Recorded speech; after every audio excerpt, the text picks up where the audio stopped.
आज तक जितने भी कत्ल के मामले सामने आ चुके हैं उनमें कई कैटेगरीज होती हैं कि कोई व्यक्ति किसी को अगर कत्ल करता है तो वो पहले से उसकी प्लानिंग करता है। वो एक एक चीज़ को बारीक तरीके से हैंडल करता है ताकि वो पुलिस के हाथ ना लगे। लेकिन उनमें से एक कैटेगरी ये भी है कि अचानक किसी को मारना पड़ जाए या किसी के हाथ से किसी का कत्ल हो जाए तो उसकी प्लानिंग शायद कमज़ोर पड़ जाती है। लेकिन क्या हो कि जब एक कातिल कोई पुलिस वाला ही निकले, उसे हर एक चीज़ के बारे में पता हो कि फिंगरप्रिंट्स क्या होते हैं, वो कौन सी गलती करेगा जिससे वो पकड़ा जा सकता है, वो खुद एक पुलिस वाला हो, तो सोचिए उसकी प्लानिंग कैसी हो। आज की कहानी भी कुछ इसी तरीके से। ये कहानी एक स्वीटी पटेल नाम की महिला की, जो कि गुजरात की रहने वाली थी। इसके घर वाले इसकी शादी कराते हैं। शादी के कुछ दिन बाद ये अमेरिका चली जाती है। असल में इसकी जिससे शादी हुई थी वो एक एनआरआई था। यह अमेरिका जाती है, कुछ वक्त गुजरता है, लगभग साल भर गुजरने के बाद इसका एक बेटा पैदा होता है। लेकिन जैसे ये रिश्ता पुराना होता जाता है, इनके बीच आपसी मनमुटाव हो जाता है। अब ये लोग आपसी मनमुटाव के कारण डाइवोर्स ले लेते हैं। स्वीटी पटेल अमेरिका से वापस गुजरात आ जाती। अब वक्त गुजरता है, घर वाले देखते हैं कि बेटी एक बैठी हुई है घर पे, तो वो उसे कहते हैं कि अब देखो तुम कोई दूसरा रिश्ता देखो, किसी से शादी कर लो, अपनी ज़िंदगी अच्छे से गुजारो। अब वो इसके बारे में सोचने लगती। स्वीटी पटेल जिस तरीके से अकेले थी, अब उसे एक व्यक्ति की तलाश थी। एक दिन वो अपने दोस्त के यहाँ पार्टी में जाती है। उसी बीच उस पार्टी में एक अजय देसाई नाम के लड़के से इसकी मुलाकात होती है। इनके बीच दोस्ती होती, दोस्ती धीरे धीरे प्यार में बदल जाती। फिर अब ये दोनों शादी करने के लिए राज़ी हो जाते हैं। शादी करने के लिए ये लोग पहले वडोदरा में एक घर लेते हैं। उस घर में ये लोग रहते हैं, एक मंदिर में जाते हैं और मंदिर में एक दूसरे को वरमाला पहनाते हैं। इन दोनों की शादी हो जाती है। लेकिन यह शादी ऑफिशियल शादी नहीं थी, यानी कोई भी कागजी कार्रवाई इसमें नहीं की गई थी। असल में जो अजय देसाई था वो एक गुजरात पुलिस में पुलिस ऑफिसर था। इस तरीके से इनके बीच रिश्ता आगे चलता रहता है। वक्त गुजरता है, इनके बीच सब कुछ अच्छा चल रहा था। इसी बीच इनका भी एक बेटा पैदा होता है। अब धीरे धीरे वक्त गुजरता है, वक्त आ जाता है साल 2017। अब अजय देसाई के घर वाले उसके लिए एक लड़की ढूंढते हैं और ये कहते हैं कि तुम इस लड़की से शादी कर लो, क्योंकि इस रिश्ते के बारे में ना तो अजय देसाई के घर वालों को पता था और ना बहुत कुछ खास स्वीटी पटेल के घर वालों को पता था, या घर वालों को पता था तो उनके रिश्तेदारों को इस बारे में नहीं पता था। ये लोग वडोदरा में एक अलग घर लेकर रहते थे। इस तरीके से वक्त गुजरता है। अब अजय देसाई के घर वाले इसे शादी के लिए प्रेशर करते हैं। अब इसके पास दूसरा कोई ऑप्शन नहीं होता, क्योंकि ये अपनी पहली पत्नी को बता नहीं सकता। घर वालों से ये बात वो छिपा कर रखता है। अब वक्त गुजरता है, अजय देसाई उस महिला से शादी कर लेता है। दूसरा कारण इसका ये था कि उस बिरादरी में एक प्रथा थी, दहेज प्रथा, जो कि आमतौर पे हमारे भारत में एक श्राप है। दहेज प्रथा कड़वा है लेकिन सच है ये। इस तरीके से उसे 25 लाख रुपए दहेज में मिलते हैं। वो उस महिला से शादी कर लेता है। अब शादी की ज़िंदगी ये कुछ वक्त यहाँ पर गुजारता है, कुछ वक्त वो वडोदरा में अपनी पहली बीवी के साथ गुजारता है। धीरे धीरे ये मामला कई दिनों तक चलता रहता है। दोनों को एक दूसरे के बारे में नहीं पता चलता है। लेकिन इधर स्वीटी पटेल अपनी पति को राज़ी करने की कोशिश करती है कि वो हमारे रिश्तों के बारे में घर वालों को बताया, बाकी सब सारे लोगों को ये सार्वजनिक करें कि हम दोनों पति पत्नी। लेकिन अजय इस बात को कई दिनों तक छिपाता रहता है। इस बात को हैंडल करना चाहता है कि दोनों को एक दूसरे के बारे में ना पता चले। लेकिन वक्त गुजरता है, जो स्वीटी पटेल होती है उसे पता चल जाता है कि इसका घर कहाँ ये रहता है। धीरे धीरे अपने दोस्तों से उसके बारे में पता लगवाता है, उसके घर वालों के बारे में पता लगवाता है, ताकि किसी तरीके से इनकी शादी के बारे में उनके घर वालों को पता चल जाए। वक्त गुजरता है, उसे अचानक ये पता चलता है कि अजय देसाई ने 2017 में एक शादी कर ली। जैसे ही स्वीटी पटेल को इसके बारे में पता चलता है, वो आग बबूला हो जाती है, वो गुस्सा करती है। अब वो ये इंतज़ार कर रही थी कि जैसे ही घर पर अजय देसाई आएगा वो इसके बारे में उससे सवाल करेगी। अजय देसाई अपने घर आता है, स्वीटी पटेल के घर। वो उससे पूछती है तो काफ़ी देर तक वो इनकार करता है। लेकिन जब सारे प्रूफ के साथ स्वीटी पटेल उसके सामने वो सारा सबूत रखती है, तो अजय देसाई को मानना पड़ता है कि वो एक दूसरी शादी कर चुका है। अब इनके बीच कई दिनों तक आपसी लड़ाई होती रही। वक्त गुजरता है, सोचता है अजय देसाई कि शायद ये दोनों शादी को वो हैंडल कर सकता है। लेकिन अब स्वीटी पटेल ये करती है कि तुम्हें दोनों में से किसी एक बीवी को चुनना पड़ेगा, यानी दोनों में से किसी एक बीवी को तुम्हें जान से मारना पड़ेगा, चाहे वो तुम मुझे ही क्यों ना मारो। इस तरीके से वो उस पर प्रेशर डालता है।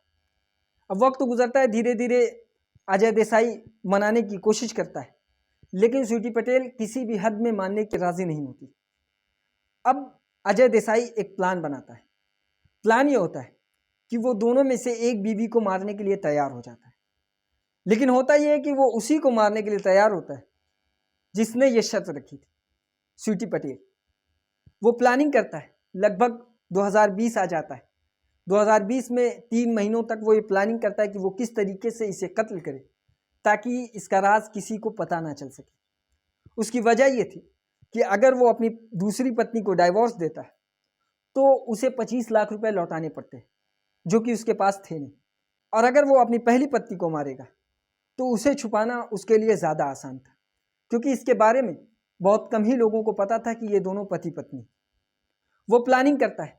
इस प्लानिंग में वो अपने एक दोस्त को शामिल करता है, और वो दोस्त एक कांग्रेसी नेता किरीट सिंह जडेजा। वो अपने प्लान में उसे शामिल करता है, और वो कहता है कि लगभग वडोदरा से 100 किलोमीटर दूर उसका एक बंगला है, एक फार्म हाउस है उसका। उस फार्म हाउस में वो प्लान करता है कि उसे किसी बहाने से यहाँ लेकर आएगा और यहीं पे उसे मारकर यहीं पे उसके बॉडी को ठिकाने लगा देगा। इस प्लान में किरीट सिंह जडेजा भी शामिल हो जाता है। अब वक्त गुजरता है, वो पूरी प्लानिंग कर चुका था कि किस तरीके से मारना है, किस तरीके से सबूत को साइड लगाना है ताकि वो पुलिस के हाथ ना लगे। लेकिन इसी बीच एक रात उसकी पत्नी से लड़ाई होती है, स्वीटी पटेल से। और उस लड़ाई में उसे इतना गुस्सा आता है कि वो स्वीटी पटेल के गले को दबा देता है। वो लगातार उसके गले को दबाए रखता है, और आखिर में ये होता है कि उसकी मौत हो जाती है। मौत होने के बाद कुछ वक्त गुजरने के बाद उसे ये एहसास होता है कि उसने अपनी पत्नी को मार दिया, जबकि उसे मारना ही था, लेकिन कुछ दिन बाद मारना था और एक प्लानिंग के तहत मारना था। अब अजय इस बात को ठानता है कि इसे इस बॉडी को किस तरीके से ठिकाने लगाना है कि पुलिस के हाथ ना लगे। वो ये करता है कि अपनी जीप लेकर आता है और अपनी जीप को अपने घर के सामने लगाता है, और उसकी डिग्गी अपने घर की तरफ करने के बाद अपनी पत्नी को एक ब्लैंकेट में लपेटता है और उसे उस गाड़ी की डिग्गी में रखता है, अपनी जीप की, और उसे कुछ दूर के बाद एक दूसरे घर के सामने जाकर खड़ा कर देता है। फिर वो स्वीटी पटेल के भाई को कॉल करता है और उसे बताता है कि इस तरीके से हमारी लड़ाई हुई और स्वीटी पटेल घर छोड़कर कहीं चली गई। फ़ोन लगा रहा हूँ, उसका फ़ोन भी स्विच ऑफ है। अब उसका भाई वहाँ से निकलता है अपने घर से अजय के घर आने तक। कुछ वक्त के बाद वो अजय के घर आ जाता है, वो मिलकर खोजता है, फिर कहता है कि पुलिस में इसकी गुमशुदगी की रिपोर्ट लिखाई जाए। तो अजय कहता है कि मैं खुद एक पुलिस वाला हूँ, तो इसकी ज़रूरत नहीं, मैं खुद ही ढूंढ लूँगा। लेकिन वक्त गुजरता है, फिर स्वीटी पटेल के भाई ने ही थाने में जाकर अपनी बहन की गुमशुदगी की रिपोर्ट लिखा दिया, और इस तरीके से पुलिस उसे ढूंढने की कोशिश करती। लेकिन धीरे धीरे 25 दिन गुजर जाते हैं। 25 दिन गुजरने के बाद अब इस मामले में कोई भी हल सामने नहीं आ रहा था। अजय भी ये नाटक करता कि वो उसे खोज रहा है, पुलिस भी खोजने की कोशिश करती, लेकिन पुलिस के हाथ भी कुछ नहीं लगता। अब इस तरीके से जो स्वीटी पटेल का पहला पति था और उसका बेटा, उसे इस बारे में पता चलता है कि उसकी माँ गायब हो चुकी है। तो वो सोशल मीडिया पे एक पोस्ट डालता है कि उसकी माँ को खोजने की कोशिश की जाए। ये पोस्ट वायरल भी हो जाती है। इस तरीके से ये बात वहाँ के गृह राज्य मंत्री को पता चलती है। वो पुलिस के डीजीपी को यह ऑर्डर देते हैं कि इसे खोजने की कोशिश की जाए और पूरी ताकत झोंक दी जाए कि इसे ढूंढ लिया जाए। इस तरीके से वहाँ के डीजीपी ने भी एक टीम बनाई और टीम को यह आदेश दिया कि जल्द से जल्द इस मामले में कोई हल निकाले। अब पुलिस वाले खोजते हैं।